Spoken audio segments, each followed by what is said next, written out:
جس کی شادی ہو جائے وہ اس بنیادی کیڈر سے نکل جائے گا. جب انہوں نے پولیٹیکل ونگ بنایا تو وہ پھر اب اس میں چلے جاتے ہیں. ابھی آپ نے مودی صاحب نے شادی کی ہوئی ہے لیکن چھپا کے رکھی ہوئی ہے, بتائی ہوئی نہیں ہے.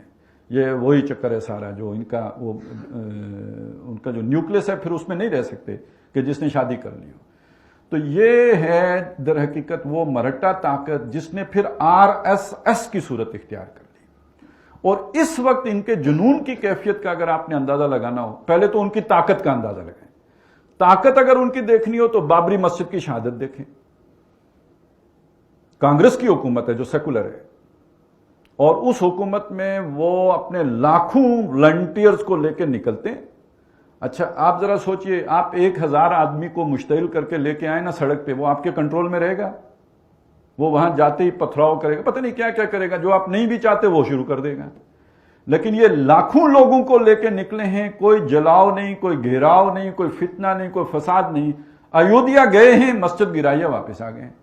جس مقصد کے لیے گئے وہ پورا کیا, اس کے سوا کچھ بھی نہیں کیا. اس حد تک ڈسپلنڈ اور آرگنائزڈ لوگ ہیں. اور اگر آپ نے دیکھنا ہو کہ ان کی پینیٹریشن سوسائٹی کے اندر کتنی ہے تو وہ ہندوستانی اینکر سے پتہ چلے گا آپ کو. یہ بات میں کیوں کہہ رہا ہوں, آپ نے ان کو ان دنوں سنا ہوگا, وہ معقول لوگ ہی نہیں لگتے, پاگل جنونی لگتے ہیں نا. تو کیوں وہ جنونی بنے ہوئے ہیں؟ یہ جو ٹی وی اینکرز ہوتے ہیں یہ تو در حقیقت جو معاشرے کا ٹرینڈ ہوتا ہے اس کے مطابق بولتے ہیں. یہ ٹرینڈ سیٹر نہیں ہوتے, یہ معاشرے کو کسی رخ پر ڈھالنے والے نہیں ہوتے. انہوں نے دیکھنا یہ ہوتا ہے کہ معاشرے میں کیا شے پسند کی جاتی ہے, ریٹنگ تو اس سے بنے گی نا, لوگ کیا پسند کرتے ہیں. تو اگر وہ آپ کو جنونی صورت میں پاگل پن کے دورے پڑے ہوئے نظر آتے ہیں ان کے اینکر, تو در حقیقت معاشرے کی ڈیمانڈ یہ ہے, معاشرہ پاگل ہو چکا ہوا ہے. کس نے کیا ہے؟ اس راشٹریہ سیوک سنگھ نے کیا ہے. اور اسی کا مظہر یہ ہے کہ یہ الیکشن جیتا ہے, نریندر مودی الیکشن جیتا جو پوری دنیا میں بین تھا, ڈکلیئرڈ ٹیررسٹ. اس لیے کہ گجرات میں جو کچھ اس نے مسلمانوں کے ساتھ کیا, امریکہ میں تو اس کا داخلہ منع تھا. تو اس کے باوجود وہ اس کو انہوں نے الیکشن جتا دیا. اور اب ان کا ذرا تصور ذہن میں لائیں. میں نے آپ کو بتایا ان کی سوچ کیا ہے. ان کی سوچ یہ ہے کہ یہ پوری دھرتی ماتا کس کے لیے ہے؟ ہندو, صرف ہندو کے لیے. لہذا شروع میں ان کا نعرہ تھا آج سے کچھ عرصہ پہلے کہ مسلمان کے 2 استھان, قبرستان یا پاکستان, یا تو پاکستان چلے جاؤ یا قبرستان جانے کے لیے تیار ہو جاؤ. اور اس کی ایک جھلک انہوں نے گجرات میں دکھا دی تھی. لیکن ان کا الٹیمیٹ ایم کیا ہے؟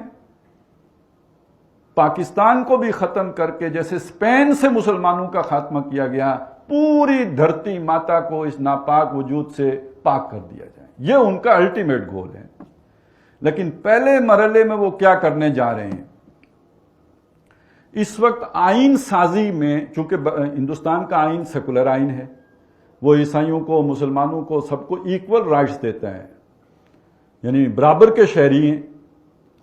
یہ چیز وہ اس کمیونٹی کو جو یہ سمجھتی ہے کہ یہ دھرتی ہے ہی ہماری اور کسی کا حق ہی نہیں ہے یہاں پہ رہنا, وہ اپنے آئین کے اندر اس شے کو گوارا کر سکتے ہیں. لہذا انہوں نے کبھی اپنے اس آئین کو نہیں مانا ہے. گاندھی جی کو قتل کرنے والا اس تنظیم کا ایک فرد ہے, اس نے قتل کیا ہے. اسے بڑی ناراضگی تھی کہ گاندھی نے یہ چیز کی کیوں ہے, مسلمانوں کو یہ حقوق کیوں دے دیے ہیں, اس لیے قتل کرا دیا. وہ اس آئین کو نہیں مانتے اور وہ چاہتے ہیں کہ آئین کے اندر تبدیلی کی جائے, اور اس تبدیلی کے راستے میں بس ایک رکاوٹ باقی ہے, 2/3 اکثریت. کیونکہ ایک تو انہیں چاہیے ہوتا ہے کہ جو بھی ان کی ریاستیں ہیں, شاید 29 ہیں یا 30 ہیں, ان میں سے آدھی ریاستیں اس ترمیم کے حق میں ہوں, وہاں اکثریت آپ کو حاصل ہو, تو 22 میں اکثریت حاصل ہے, وہ مسئلہ ہی نہیں. دوسرا ان کی ایک, جیسے ہمارا سینٹ ہے اور قومی اسمبلی ہے, تو ان کی لوک سبھا ہے, قومی اسمبلی, اور اوپر راجیہ سبھا ہے. تو راجیہ سبھا تو منتخب ہو کے آئے گی ساری کی ساری, جو ہے وہ وہاں سے صوبوں سے, وہ تو ان کے اکثریت ہو ہی جائے گی. لوک سبھا میں انہیں 2/3 اکثریت چاہیے. یہ آخری رکاوٹ ہے. جس دن یہ رکاوٹ دور ہو گئی تو پتہ ہے انہوں نے پہلا قانون کیا بنانا ہے, اس ہندوستان کے شہری صرف اور صرف ہندو ہیں. جس کا مطلب کیا ہے، سارے نان ہندو، کیا مسلم، کیا کرسچن، کیا بدھ، جو بھی ہیں باقی سارے، وہ ہندوستان کے شہری ہی نہیں رہیں گے۔ جب وہ شہری ہی نہیں رہیں گے تو وہ کوئی شے پوزیس کرنے کا حق نہیں رکھیں گے۔ آپ زمین کے مالک کسی ملک میں کب بن سکتے ہیں؟ جب آپ اس ملک کے شہری ہوں۔ آپ کا رائٹ ٹو لیو، زندہ رہنے کا حق، تب تک ہے معتبر جب آپ اس ملک کے شہری ہوں۔ آپ شہری نہیں رہے تو اس کے بعد در حقیقت آپ اس ملک میں غلام کی حیثیت سے تو رہ سکتے ہیں، اور غلام بہرحال وہ آقا کی مرضی ہوتی ہے زندہ رکھے یا مار دے، وہ آقا کی مرضی ہوتی ہے کہ اسے کہیں کیمپوں میں رکھے یا یہ کہ سڑکوں پہ چھوڑ دے، وہ تو پھر آقا پہ ڈیپینڈنٹ ہے۔ وہ شہری رہیں گے نہیں، اور جب شہری نہیں رہیں گے تو نہ ان کی املاک ہوں گی، بالکل غلام والا سٹیٹس جو عرب میں تھا۔ اور یہ آپ کو لگے گا کہ بڑی خیالی سی بات ہے، لیکن ذرا آپ برما کا تو سفر کر کے دیکھیں، وہاں مسلمانوں کے ساتھ یہ ہو چکا ہے، ان کے شہری حقوق ساقط کیے جا چکے ہیں، اور وہ خبریں آپ پڑھ چکے ہیں جو کچھ برما میں ہوا، اور اس کے پیچھے یہی ذہنیت ہے۔ اور یہاں آ کے اب جو جوڑتا ہے